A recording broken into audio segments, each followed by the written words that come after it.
semuanya, selamat datang di X Podcast, ruang diskusi yang akan mengupas isu-isu penting dengan sudut pandang yang segar dan mendalam.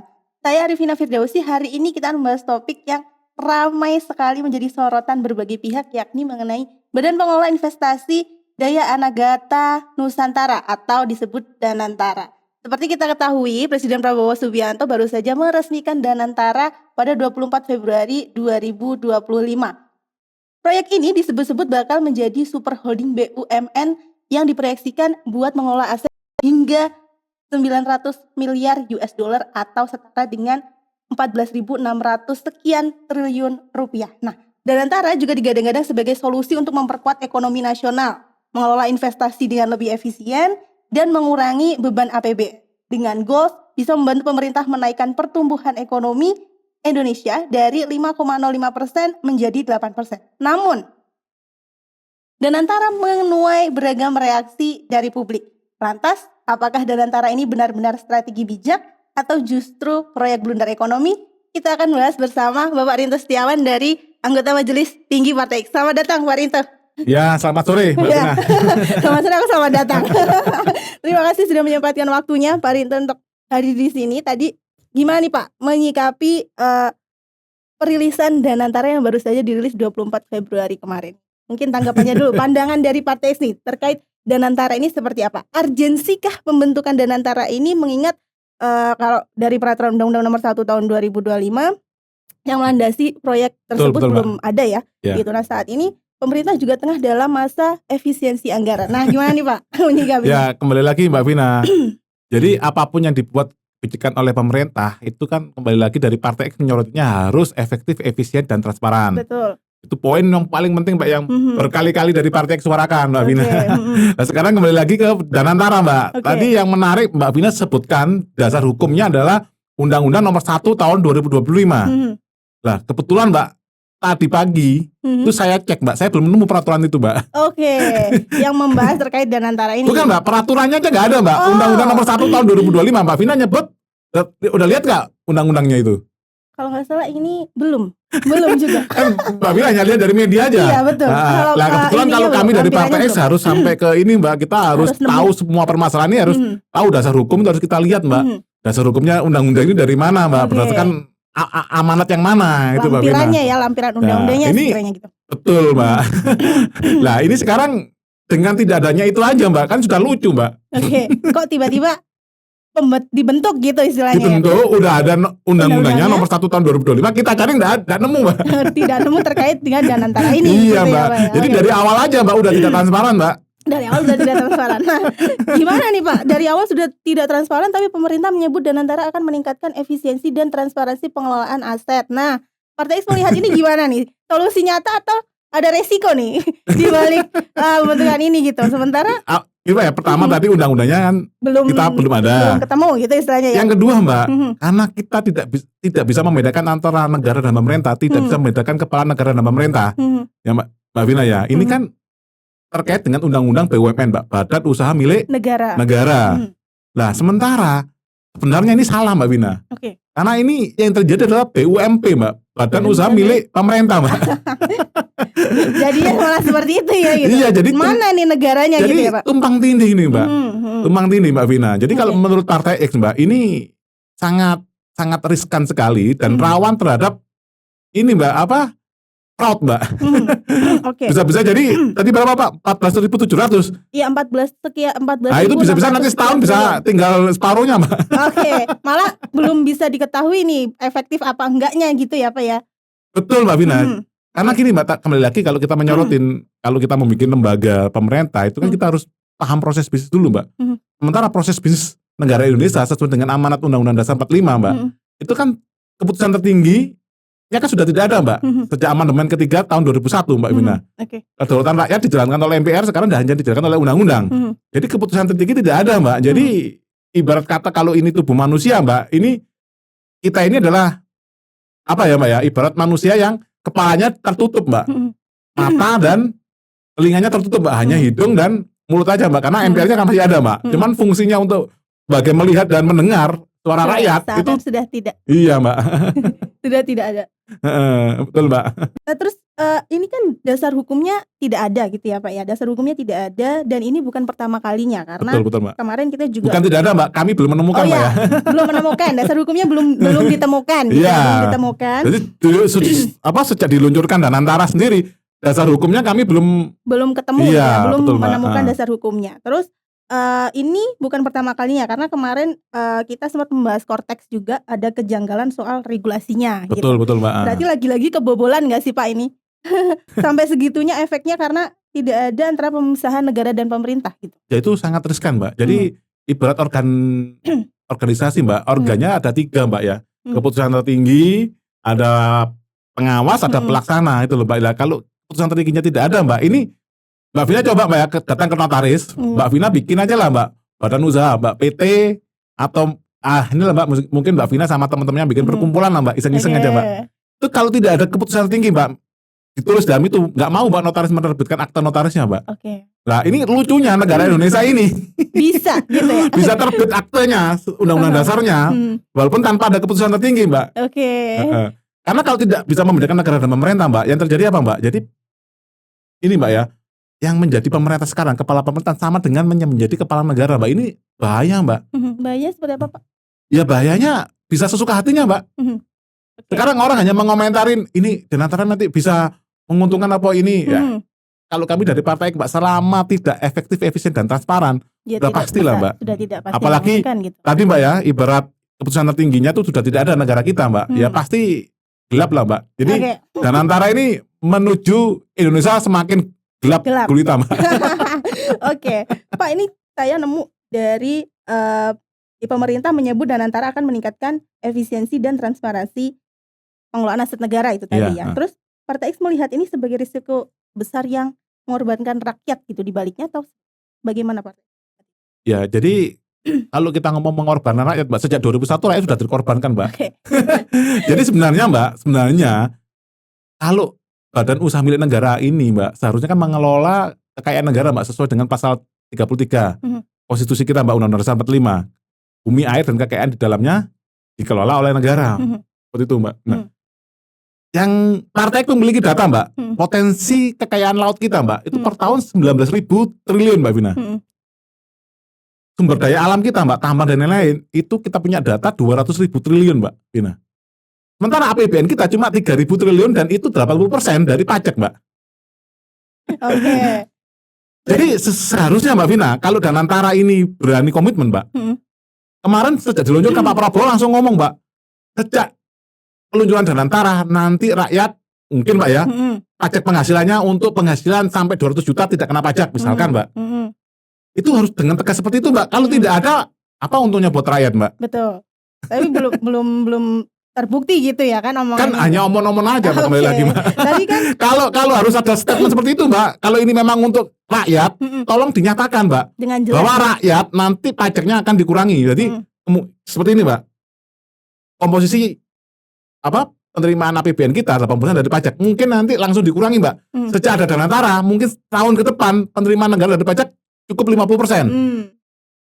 Itu baru harusnya kinerjanya Danantara ini berhasil Mbak. Kalau tidak ada belum gimana gitu ya. Apalagi yang saya dengar dari KPK dan BPK Mbak. Nah, malah mereka akan kesulitan untuk mengaudit Danantara ini. Itu gimana itu, Pak menyikapinya? Itu ramai sekali di publik bahwasanya mereka sangat meragukan Danantara ini gitu. Bagaimana sistem pengawasannya sementara KPK sama BPK tidak bisa melakukan audit gitu. Nah gimana Pak pendapatnya terkait hal itu? Tadi Mbak, kalau kita ngomong tadi Mbak ya, seperti organ manusia, kepalanya udah ini Mbak, matanya udah tertutup, telinganya tertutup Mbak. Jadi orang ngomong apa-apa sebenarnya nggak pengaruh Mbak bagi mereka Mbak. Jadi mereka ibarat kata seperti ini Mbak, ini negara-negara gue, lo pindah aja, dalam tanda petik seperti itu Mbak. Itu akhirnya iya ya? Makanya kan kalau yang nggak mau bayar pajak silakan pindah negara kan seperti itu Mbak. Mereka sudah merasa yang memiliki negara loh Mbak. Padahal, cuman ya itu Mbak yang saya heran, banyak para akademisi, pemuka agama, budayawan dan ini Mbak insan-insan media itu diem saja Mbak. Contoh yang kemarin Mbak, ini barusan ini kan Mbak ya, beberapa hari yang lalu Pak Prabowo sendiri Mbak memanggil para pemret Mbak, pimpinan-pimpinan media Mbak. Betul. Nah ini apa maksudnya Mbak? Apa sudah dikondisikan kan gitu Mbak? Kita ngomong transparansi tapi pimpinan negara, media udah dipanggil Mbak. Dipanggil lebih dulu gitu. Transparansinya di mana kalau media seakan-akan dari tanda kutipnya. Ya media kan termasuk pilar gitu. keempat Mbak, dari eksekutif, legislatif, yudikatif, pilar keempat demokrasi Mbak, kan harusnya kan media ini memegang peranan Mbak. Oke. Pak tadi kan sempat menyebutkan Pak Rinto terkait kekayaan negara gitu ya, Betul, yang itu tadi. Nah itu kemana Pak akhirnya kekayaan itu? Kok tiba-tiba tidak ada manfaatnya mungkin masyarakat gitu? Nah itu Mbak, seharusnya kan sebelum gini Mbak ya, sebelum dibuat Danantara ini harus diketahui Mbak, BUMN ini mengelola berapa sih asetnya, terus berapa sih keuntungannya, dan berapa keuntungan seharusnya kan gitu Mbak. Misalkan keuntungannya sekarang 100 triliun, potensinya 1000 triliun lah, berarti kan jelas Mbak tugasnya Danantara ini. Seperti apa gitu Seperti ya? apa? Apakah benar-benar urgent harus dibentuk atau tidak gitu? Betul Mbak. Kalau datanya tapi kan kembali lagi Mbak, kalau kita runut sampai atas lagi, yaitu karena sejak 2001 Indonesia itu rakyat sudah bukan lagi pemilik kedaulatan Mbak, secara konstitusi itu Mbak. Nah ada informasi yang beredar di media nih Pak, kalau proyek Danantara ini sebenarnya proyek yang digagas oleh mantan Menteri Perekonomian Orde Lama dan Orde Baru, yakni sosok Sumitro Cucu Hadikusumo yang merupakan ayah kandung dari Presiden Prabowo Subianto sendiri. Nah, apakah ini menandakan kalau dibentuknya Danantara ini Itu hanya kira-kira tahun berapa itu Mbak Vina? proyek Ada enggak? Prof Sumitro tadi ayahnya Pak Presiden itu tahun berapa Mbak? Itu kan kemungkinan kan sebelum 2001 Mbak. Betul, sangat jauh sekali. Nah, apakah ini menandakan Pak kalau pembentukan Danantara ini karena proyek impian aja yang belum terwujud terus akhirnya jadi gini Mbak Vina, atau gimana? Kalau itu dilaksanakan sebelum 2001 seperti idenya bapaknya Pak Prabowo Mbak, ya itu masuk akal Mbak, karena waktu itu kedaulatan masih ada di tangan rakyat, dijalankan oleh MPR Mbak Vina. Justru malah perlu gitu atau? Betul Mbak Vina. Jadi ini Mbak pesan juga, mungkin teman-teman nanti pesan juga ke Presiden Prabowo, kalau mau menghormati ayahnya, kembalikan dulu kedaulatan rakyat dulu sesuai dengan pasal 1 ayat 2 menjadi kedaulatan ada di tangan rakyat dijalankan oleh MPR.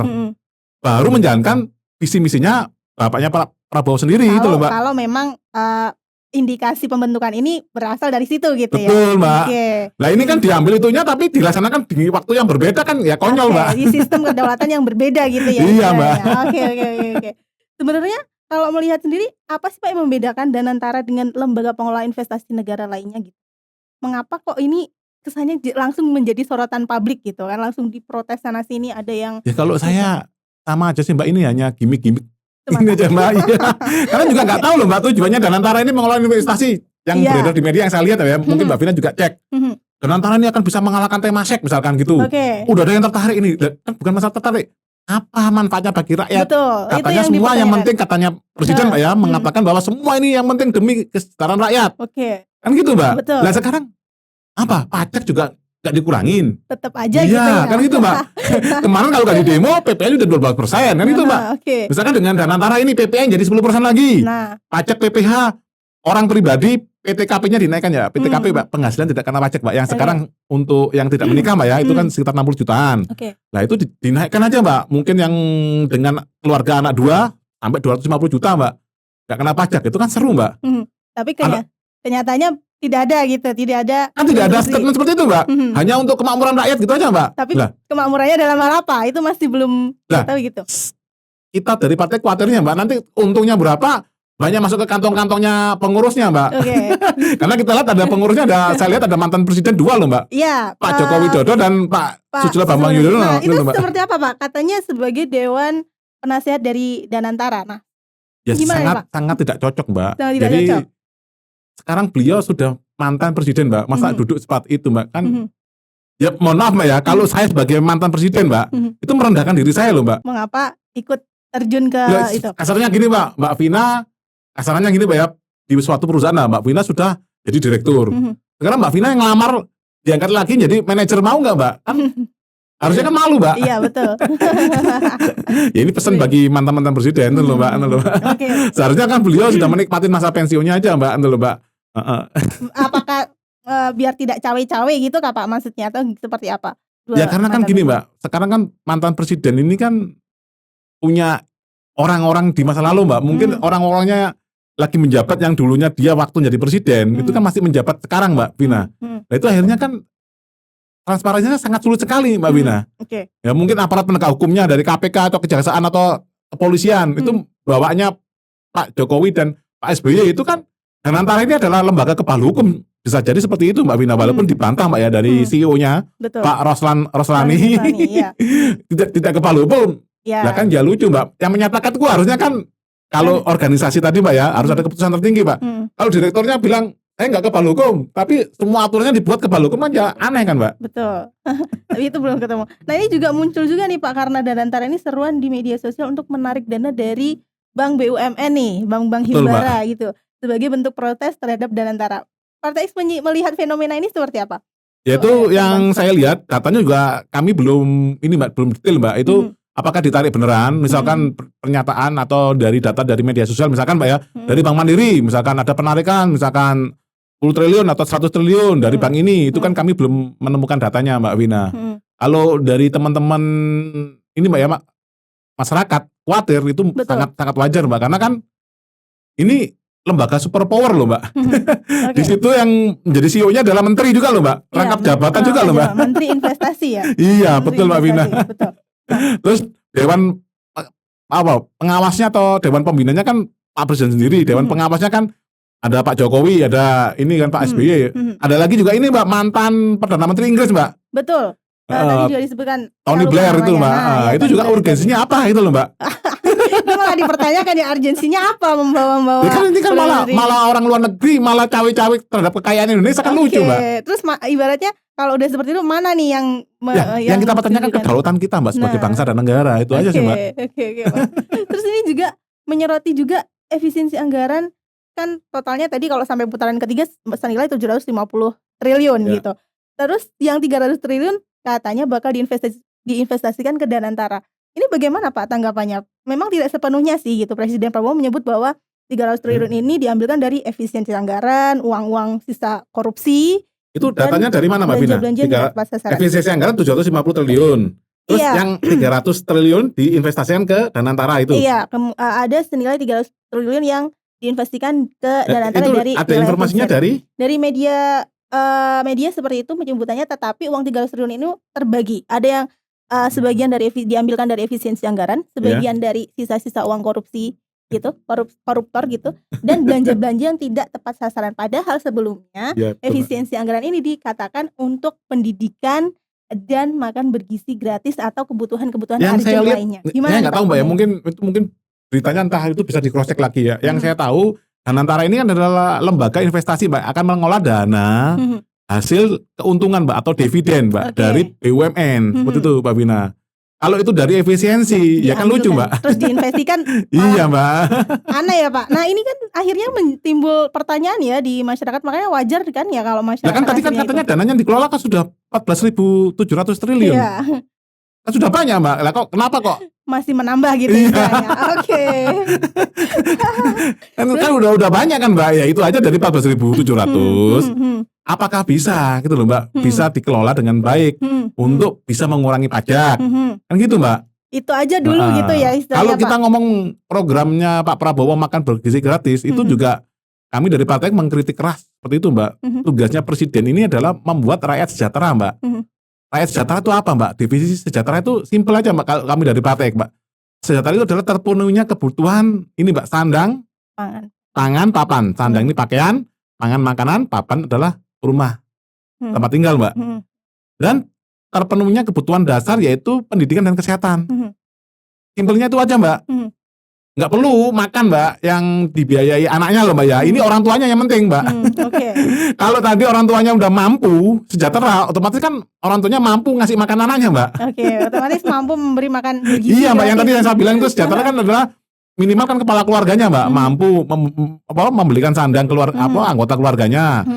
Makanan anggota keluarganya dan tempat tinggal untuk anggota keluarganya gitu loh Mbak, dan pendidikan dan kesehatan. Tugas pemerintah simpel itu aja Mbak. Tapi itu belum terlihat gitu ya sampai sekarang. Saya pikir tim dari presiden ini kurang mampu ini loh Mbak, kurang mampu membuat ini Mbak ya kebijakan yang efektif dan efisien untuk rakyat gitu. Untuk rakyat.